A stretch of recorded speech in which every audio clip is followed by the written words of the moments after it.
Tyler Warren, Armand Membou, or a surprise pick for the New York Jets at 7.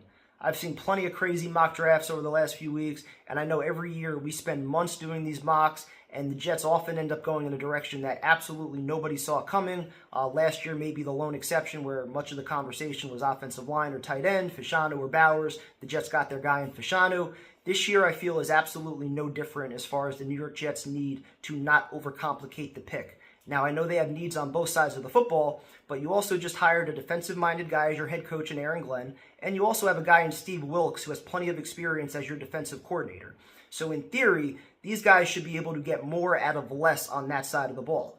On the offensive side, you have a first-time offensive coordinator who nobody really knows exactly what he is, and you have a quarterback in Justin Fields who's kind of trying to resurrect his career, establish himself as the next guy to figure it out just a little bit later. So if you want to give him the best chance to succeed, if you want to follow through on your vision of being a ground and pound first team, what better way to do it than continuing to build in the trenches and going with the safe pick in Membou, assuming that he's actually there.